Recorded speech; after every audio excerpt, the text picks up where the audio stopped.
Welcome, everyone, to episode 4 of On the Trail. I'm your host, Travis Ponton, and we are here in the lovely Talbot Recreation Center just outside of Charlotte, Mooresville, North Carolina.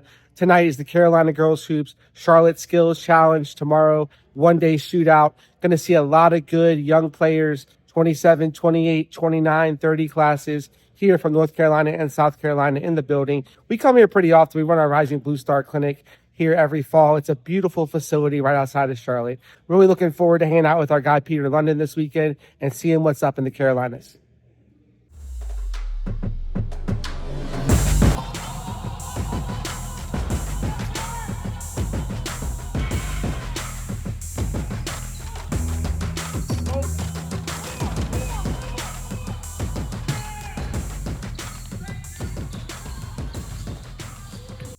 All right, I am here with my good longtime friend Peter London. Pete, so good to be back in the Carolinas with you, man. Pete is with Carolina Girls Hoops Report, huge on social media, does a great job with video, film, promoting players.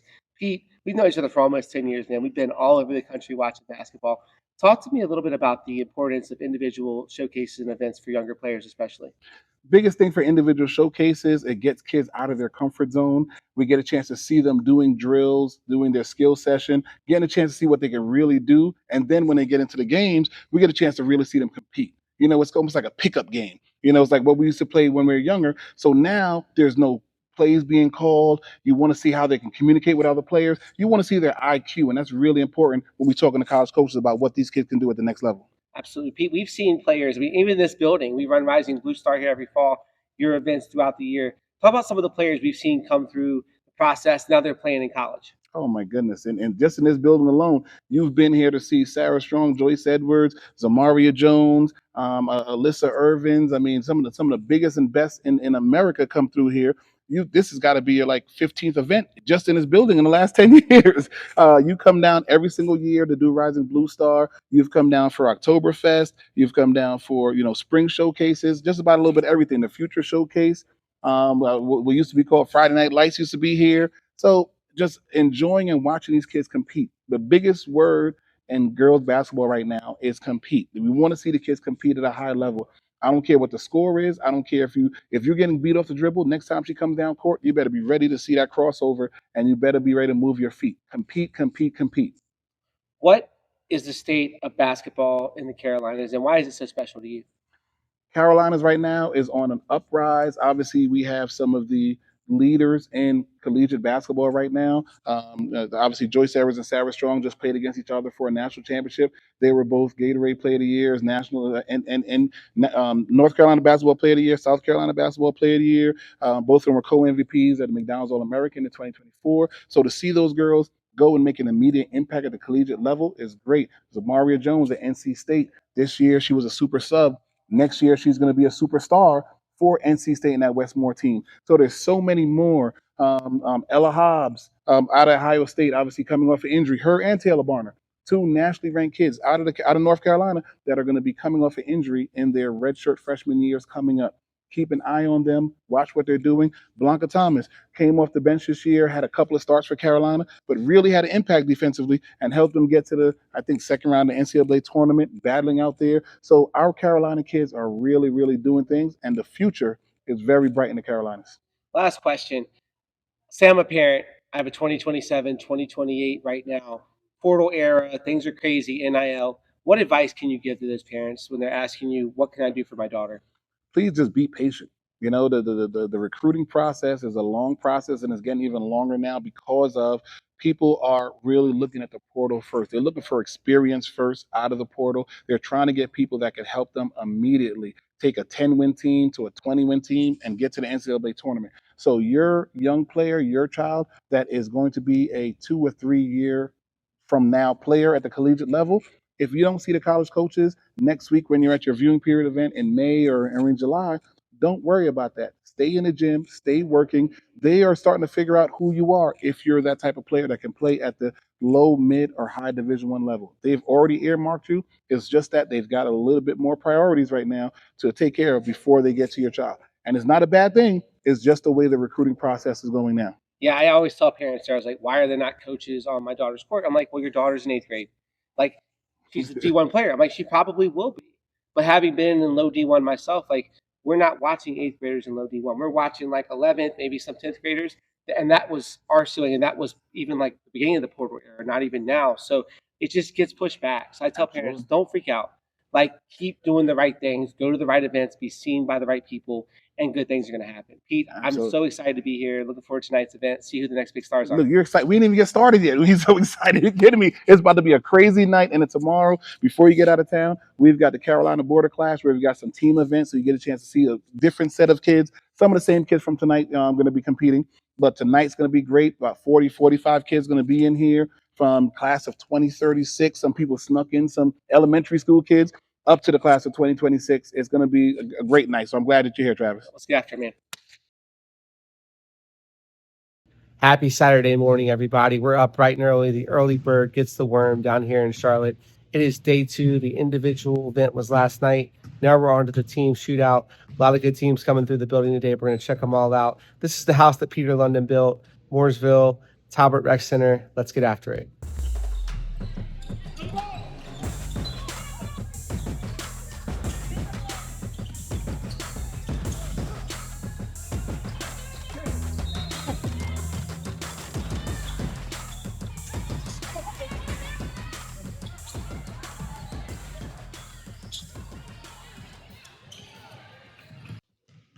All right, so we're here with Loyal McQueen. Loyal just finished up her playing career at Clemson.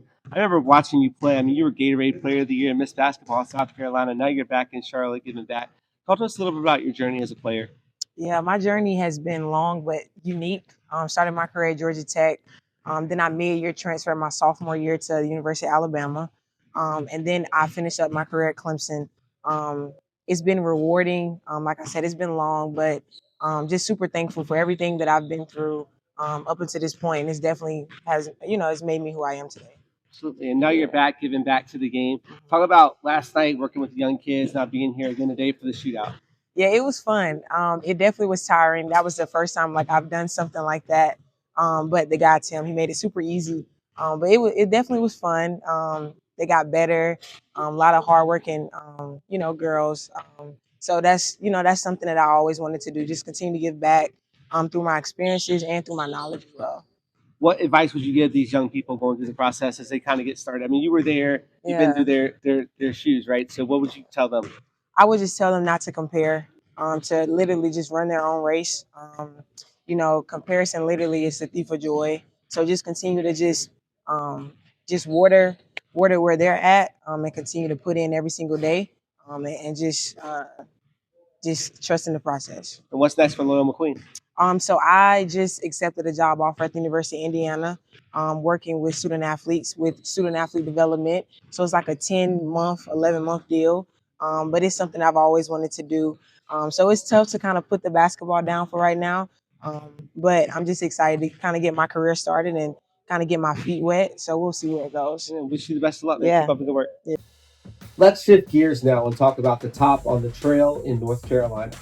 Harmony Bostic is a versatile 5'11" wing forward out of the Carolinas that we've seen over the past couple of years at camps and other events. I love the way she uses her length on D, and she continues to show the ability to push in the open court and get to the rim. Bostic continues to grow her game heading into her high school years. Madeline Dates is one of the top young guards in the Carolinas. The 5'7" playmaking guard with Low Country Premier is a 2029 prospect. She's fluid and compact with the jump shot, and she hits it over defenders from 3 or in the mid-range. She gets to the rim as well. Overall, she has a bright future, and this is a name that you should know. Malone Hicks is a 5'9" guard with FBC legacy on the Nike EYCL circuit. The jump shot grabbed my attention early. Off the bounce, off the catch, even in transition, it's a nice looking shot. She makes a good number. She has some burst off the bounce too. Maybe she doesn't even see that yet. I also like the effort on defense, which led to a lot of deflections and plays made. Kennedy Lee is a 5'6" guard with the One Force program. She has a nice shot, especially in the mid-range. She's a young scoring guard to know, only a 20-30, plenty of potential here. Aaliyah Mitchell is a 5'8" guard with some absolute dog in her game. She's super competitive, not afraid to body up and get physical. I like the way she gets downhill and elevates for the pull-up jump shot. Definitely a sleeper for the right level, coming out of the Excel Titans program. Ayana Morrell is a 5'10", 2026 forward with the Upward Stars out of South Carolina. She has a nice build and definitely looks the part. She shoots the 15-footer a bit and even a rare 3 off the catch, and has a soft touch to finish high off the glass. Size is hard to come by. She's a useful player at the right level. Michaela Scott is a 5'9", 2027 guard out of the Excel Titans program. Big guard warning right here. She can score the basketball, she's a solid handle, and she found plenty of success in the mid-range. Really like what I'm seeing out of Michaela Scott. Nadia Shaw is a 5'9" wing from the One Force program. This kid has bully potential, stronger build, has a little runner, likes to make things happen in transition. Only at 2027, she still has some time to take her game to another level. And finally, Hannah Tesfaye is a 5'6" point guard with One Force. She made a couple of no-look dimes that caught my eye early on. She can hit the three, and she's active on defense too. Overall, just a nice skill set, includes a little bit of a runner in the lane, one to keep an eye on for all the D2s and low D1s down south. Don't forget to like, subscribe, and share, and we'll see you next time on the trail. And that's a wrap down here in Charlotte, North Carolina. Absolutely excellent weekend. Always love coming to the Tar Heel State. This is where I started my college playing career. A lot of great memories down here. Shout out to Peter London and the Carolina Girls Hoops Report team for putting on a couple excellent events. Had a great time, saw a lot of young talent. Next weekend, we're down in Texas for the May eval period. Nike and Adidas stops outside of Houston. Can't wait to make it down to the Lone Star State. It's going to be great. Until then, happy hooping. Remember to like, subscribe, and share, and we'll see you on the trail.